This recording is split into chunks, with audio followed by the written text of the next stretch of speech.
ગુજરાતમાં પણ એનસીપીમાં પડ્યા બે ફાંટા। અજીત પવાર ગ્રુપ અને શરદ પવાર ગ્રુપમાં બે ફાંટા। જિલ્લા પંચાયતની ચૂંટણી પહેલા એનસીપી બન્યું સક્રિય। અજીત પવાર ગ્રુપ ગુજરાત એનસીપી પ્રમુખ તરીકે નિકુલસિંહ તોમરની વરણી કરાઈ। પ્રમુખ બન્યા બાદ એનસીપીએ ગુજરાતમાં જાહેર કર્યું નવું સંગઠન। ઉપપ્રમુખમાં મંત્રી શહેર પ્રમુખોની નિમણૂક। આવનારી જિલ્લા પંચાયતની ચૂંટણી લડશે એનસીપી ગઠબંધન વગર એકલા હાથે એનસીપી જિલ્લા પંચાયતની ચૂંટણી લડશે। નશાબંધી યુવાઓ ખેડૂતોના પ્રશ્નોને લઈને પ્રજાની વચ્ચે જશે। જો કે જયંત બોસ્કીએ હજુ સુધી પવાર ગ્રુપની નથી કરી સ્પષ્ટતા। અમે એકલા હાથે જે જિલ્લા પંચાયતો છે એ લડવાના છે। આગળના સમય જ્યારે અમારા સુપ્રીમો પ્રફુલ્લભાઈ પટેલ જે નિર્દેશ આપશે એવી રીતે કરીશું, પણ અત્યારની જે રણનીતિ છે એ અમારી એકલા હાથે જિલ્લા પંચાયતો બધા લડવાની તૈયારીઓ છે। અમદાવાદ ગ્રામ્ય પંથકમાં માતાજીની માનતાના નામે રૂપિયા ઉઘરાવતી બે મહિલાઓનો વિડીયો વાયરલ થયો। બંને ધંધુકા બરવાડા રોડ પર તગડી ગામ નજીક રાહદારીઓ વાહન ચાલકોને રોકી રૂપિયા ઉઘરાવતી હતી। જોકે રાહદારીઓ છેતરપિંડીનો ભોગ બન્યા હોવાનું લાગતા સ્થાનિકોએ બંને મહિલાઓને ઝડપી પૂછપરછ કરતા ભાંડો ફૂટ્યો। મહિલાઓ રોડ પર ઊભા રહી લોકો પાસેથી માતાજીની બાધાના નામે રૂપિયા પડાવતી હતી। જોકે જાગૃત નાગરિકે મહિલાઓની પૂછપરછ કરતા બંને રોડ પર નાસી છૂટી હતી। વાયરલ વીડિયોની પુષ્ટિ ન્યૂઝ 18 ગુજરાતી નથી કરતું। સંવાદદાતા વિજયસિંહ જોડાઈ ગયા છે વધુ જાણકારી સાથે। વિજયસિંહ, જે આ વિડીયો વાયરલ થયો છે શું ઘટનાક્રમ? ચોક્કસથી જણાવું તો જે આ પ્રકારે છેતરપિંડી કરતા લોકો હોય છે, નત નવા પેંતરા શોધતા હોય તેવો વધુ એક આ જે કિસ્સો છે તે સામે આવ્યો છે, જેમાં અમદાવાદ જિલ્લાના છેવાડાના એટલે કે ધંધુકા તાલુકાના તગડી ગામ પાસે આ પ્રકારે એક યુવતી અને એક મહિલા એટલે એમ કે બે મહિલા જે છે તે રોડ પર લોકો પાસે પૈસાની માંગણી કરે છે અને માંગણી એવી અજબ તરીકાથી કરે છે કે અમે માનતા કરવા જઈ રહ્યા છીએ અને અમારી પાસે પૈસાની અછત છે।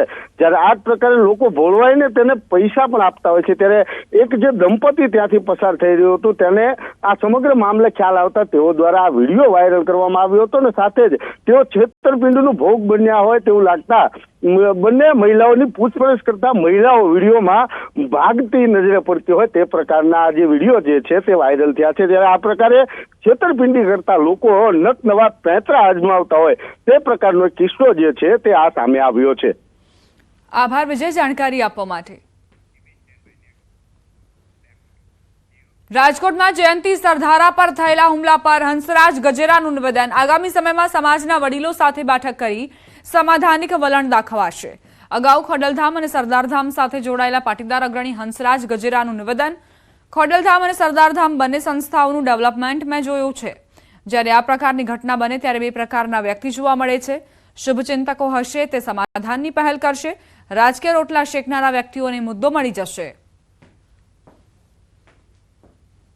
કોઈને કોઈ હવે આવડો મોટો વર્ગ છે ને નાનું મોટું કોઈ થાય તો એને તમે કોઈ રોકી ન ગઈ આપણે અત્યારે, અને એક એનો હિસ્સો છે ને આ બાજુ બધું સરખું થઈ જશે આમાં બધું। અને જ્યારે જ્યારે આવું બનતું હોય ત્યારે જાણીએ છીએ કે આની અંદર સારા લોકો છે એને ચિંતા થવાની, સમાજની બદનામી છે સમાજનું છે એની એ રીતે ચિંતા કરશે।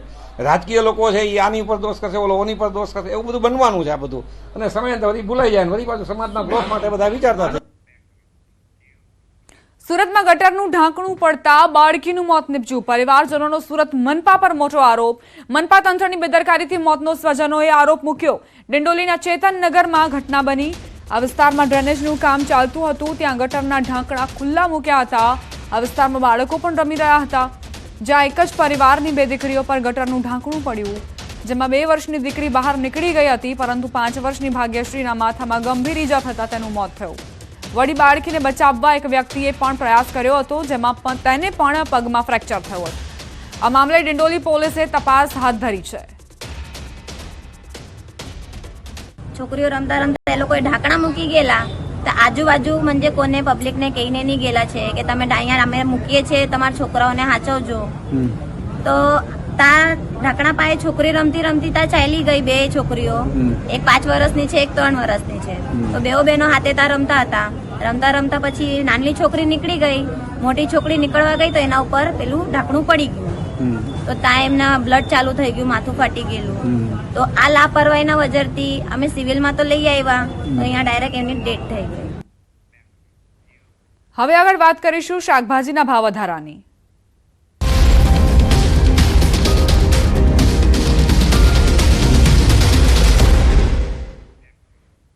શિયાળામાં શાકભાજીમાં વિટામિન એમ મળી કોને રહ્યું છે?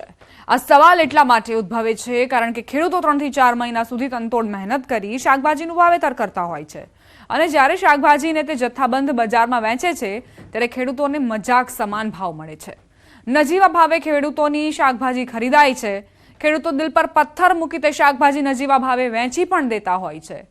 બીજી તરફ એ જ શાકભાજીના છૂટક બજારમાં ભાવ આસમાને બોલતા હોય છે. જે દૂધી ખેડૂતોએ 2 થી 3 રૂપિયા કિલો વેચી હોય છે તે જ દૂધી છૂટક બજારમાં ગૃહિણીઓ 15 થી 20 રૂપિયા કિલો ખરીદી રહી છે. રીંગણા જથ્થાબંધ બજારમાં 8 થી 10 રૂપિયા કિલો વેચાય છે તો છૂટક બજારમાં 30 થી 40 રૂપિયા કિલો વેચાય છે. કોબી 18 રૂપિયાથી 20 રૂપિયા કિલો જથ્થાબંધ બજારમાં વેચાય છે તો છૂટક બજારમાં 40 થી 50 રૂપિયા કિલો વેચાય છે. સવાલ એ થાય છે કે શાકભાજીના બજારમાં વિટામિન એમ મળી કોને રહ્યું છે?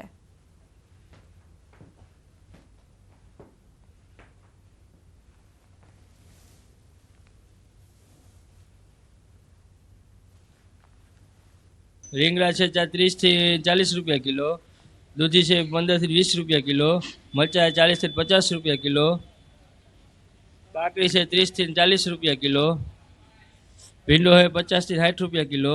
નીચામાં દૂધી ને રીંગણા એ હાવ નીચું. એ બે વસ્તુનો તો હાવ કોથમરી મેથી એનું હાવ કોથમીર 4-5 રૂપિયાની કિલો ને 10 રૂપિયા ને 8 રૂપિયા, મેથી 5 રૂપિયા 4 રૂપિયા પૂળ્યું, કોબી 18 રૂપિયા 20 રૂપિયા કિલો.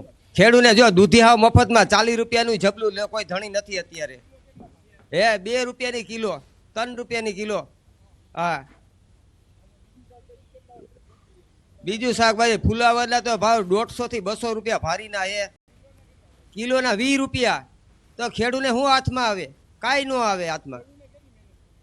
ખેડૂને તો 10 પાણ પાય ને ત્યારે એક ફુલાવાનો દડો થાય ભાઈ. 30 થી 40 લગીના ભાવ છે. ટમેટાના 50 થી 60 સુધી છે. પછી કોબી 30 થી 40 છે. શાકભાજીની બજારમાં ખેડૂતો નજીવા ભાવે પોતાનું શાકભાજી વેચી રહ્યા છે. જથ્થાબંધમાં જે શાકભાજી છે તે ચોકલેટના ભાવે વેચાતું હોય છે તે જ શાકભાજી છૂટક બજારમાં મોંઘા ભાવે લોકો ખરીદવા માટે મજબૂર બનતા હોય છે. જે રીતના દૂધી છે તે 2 થી 3 રૂપિયા કિલો જે વેચાતી હોય છે જથ્થાબંધ બજારમાં. જો કે આ જ દૂધી જ્યારે છૂટક બજારમાં પહોંચતી હોય છે, છૂટક બજારમાં વેપારીઓ વેચતા હોય છે ત્યારે 15 થી 20 રૂપિયા કિલો વેચતા હોય છે. જ્યારે ડુંગળીની વાત કરવામાં આવે તો ડુંગળી સહિતના શાકભાજીના ભાવમાં પણ વધારો જોવા મળે છે. સાથે જ રીંગણા છે તે 8 થી 10 રૂપિયા કિલો જે જથ્થાબંધ બજારમાં વેચાતા હોય છે, પરંતુ જ્યારે છૂટક બજારમાં એ જ રીંગણા પહોંચતા હોય છે ત્યારે 25 થી 30 રૂપિયા કિલો પહોંચી જતા હોય છે. આ ઉપરાંત ફ્લાવર છે તે ફ્લાવર પણ 5 થી 7 રૂપિયા જે છે 1 કિલો વેચાતું હોય છે, પરંતુ જ્યારે આ જ ફ્લાવર જ્યારે છૂટક બજારમાં જે વેચાતું હોય છે ત્યારે લોકો તેમના મોંઘા ભાવ દઈને ખરીદવા માટે મજબૂર બનતા હોય છે. એક તરફ ખેડૂતોનું કહેવું છે કે અત્યારે શિયાળાની સિઝન શરૂ થઈ ગઈ છે, ભાવ ઘટી રહ્યા છે. જોકે આ ભાવ ઘટાડોનો લાભ સીધો ગ્રાહકોને મળવો જોઈએ, પરંતુ ક્યાંક ને ક્યાંક ગ્રાહકોને નથી મળી રહ્યો. ત્યારે અહીંયા સૌથી મોટો સવાલ એ ઊભો થાય છે કે શાકભાજીમાંથી વિટામિન એમ સૌથી વધુ કોણ મેળવી રહ્યું છે? હાર્દિક જોશી, ન્યૂઝ 18 ગુજરાતી, રાજકોટ. મહત્વપૂર્ણ સમાચાર. પેન્શન ધારકો માટે રાહતના સમાચાર. ઘરે બેઠા જીવન પ્રમાણપત્ર મેળવી શકાશે. ડિજિટલ લાઈફ સર્ટિફિકેટ મેળવી શકાશે. પોસ્ટ ઓફિસના પોસ્ટમેન કે ડાક સેવકની મદદથી જીવન પ્રમાણપત્ર મેળવી શકાશે, જેમાં પેન્શન ધારકો પોસ્ટમેન અથવા પોસ્ટ ઇન્ફો મોબાઈલ એપ આ સુવિધા માટે અનુરોધ કરી શકે છે.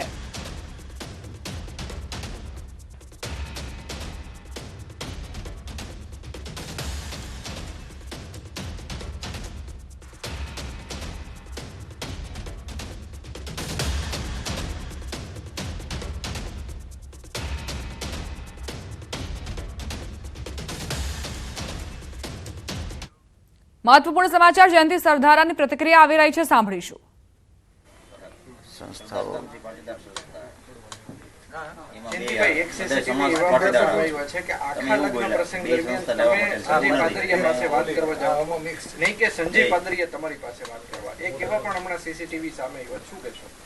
ભાઈ અમે ખોળદામાં સાથે હોય તો મળીએ તો હાથ મિલાવીએ જ છીએ દર વખતે. એફઆઈઆરમાં તમે એવું લખાયું સંજય પાદરિયા તમારી પાસે આવે છે, પરંતુ જે સીસીટીવી એક નવા સામે આવ્યા છે એમાં લગ્ન પ્રસંગ દરમિયાન તમે સંજય પાદરિયા પાસે જાઓ છો, નહીં કે સંજય પાદરિયા તમારી પાસે આવે છે? ભાઈ હું ગયો એ ગયો એમાં કંઈ આભ નથી ફાટી જતું. અને અમે તો ખોડલધામના દરેક કાર્યક્રમમાં હાથ મિલાવતા જ હોઈએ છીએ. હવે એમને આમાં ઝઘડાનું એટલે સંદીપ મારું સવાલ એ છે કે ઝઘડાનું મૂળ શું છે, શું કામે આ ઝઘડો છે? એણે મને એમ કીધું કે ખોડલધામમાંથી તમે બધો કચરો છે એ સરદારધામમાં જાઓ છો અને જે ગદ્દારો છે એ જાય છે. એટલે મેં એને એવું કીધું ગદ્દાર બદ્દાર કંઈ હોય નહીં, બધાની ઈચ્છા પોતાની રીતે જ્યાં જેને ગમતું અહીંયા જાય, આમાં કંઈ ફરજ ન પાડવાની હોય. અને સમાધાન થઈ જવું જોઈએ, શું વાંધો છે? મને કાંઈ ખબર નથી પડતી આમાં, પણ સમાધાન થવું.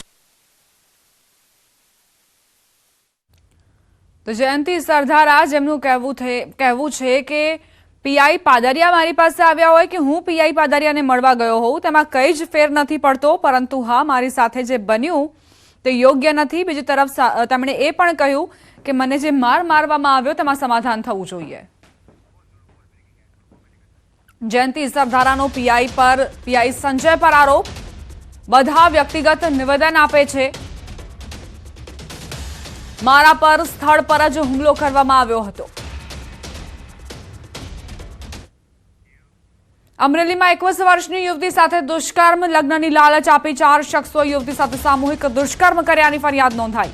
વડિયા પોલીસ મથકમાં 4 સામે ગુનો નોંધાયો. સામૂહિક દુષ્કર્મની ઘટનાથી સમગ્ર પંથકમાં ખળભળાટ મચ્યો છે. પોલીસે આરોપીઓની ધરપકડ કરવા કવાયત હાથ ધરી છે.